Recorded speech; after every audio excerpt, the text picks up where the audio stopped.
సరిపోతుందా వచ్చి ఎన్నికిపోతుంటారా లేదా సరిపోతుంది వచ్చిన వాళ్ళందరికీ సరిపోతుంది అందరూ ఎవరు భోజనం లేదని టిఫిన్ లేదని ఎవరు ఎన్నికిపోవడం పొద్దున ఎన్ని గంటలకు టిఫిన్ మొదలు పెడతారు 7కు అయిపోయేటంత వరకు అంటే 9 వరకు ఉంటుంది మధ్యాహ్నం భోజనం ఎక్కడి నుంచి మధ్యాహ్నం 12 నుంచి 12 నుంచి అయిపోయేటంత వరకు సాయంత్రం రాత్రి భోజనం 6:30 మొదలు పెడతాం ఎక్కడి నుంచి ఇక్కడ సప్లై ఎక్కడి నుంచి వస్తుంది మీకు కడప నుంచి వస్తుంది కరెక్ట్ టయానికి వస్తుంది ఉదయం టిఫిన్ 5:30కి వచ్చేసింది 10:30కి భోజనం వచ్చేసింది సాయంత్రం 5:30 భోజనం కూడా వచ్చేసింది బాగుంది టిఫిన్ కూడా టిఫిన్ ఇడ్లీనే ఉన్నాయి రోజు ఇడ్లీ సాంబారు అంటే డై కంటిన్యూషన్ ఇడ్లీ వస్తుంది సోమవారం బేస్తవారం పూరి వస్తుంది ఒక రోజు ఉప్మా ఒక రోజు పొంగల్ వస్తుంది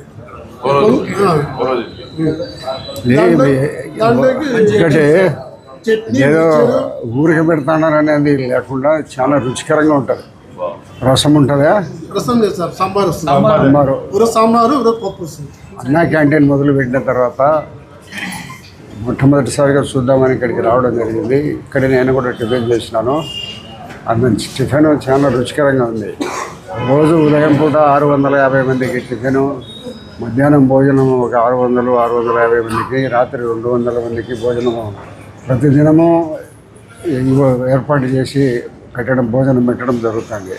ఇది పేదవారందరికీ కూడా ఆర్థిక ఇబ్బందులు ఉండబడిన కారణంగా కొంత పేదలందరూ కూడా ఆటో కార్మికులు కానీ రిక్షా వాళ్ళు కానీ వీళ్ళందరూ కూడా ఒక సదుపాయంగా కలగజేసింది ఈ అన్నా క్యాంటీన్.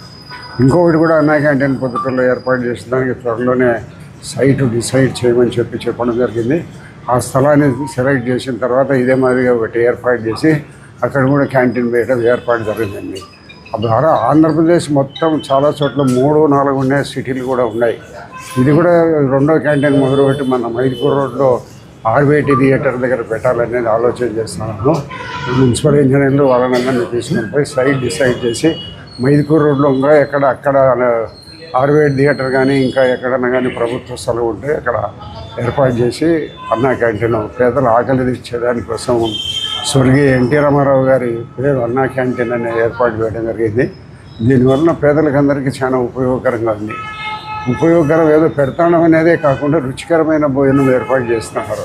దీన్ని మనం గర్వించాలా, ఈ ప్రభుత్వానికి అభినందించాలి. ప్రతి ఒక్కరూ తప్పనిసరిగా యూట్యూబ్లోకి వెళ్ళి కడప వార్తను లైక్ చేయండి, సబ్స్క్రైబ్ చేయండి. ఇట్లు మీ జి రమణయ్య, ఎడిటర్, కడప వార్త.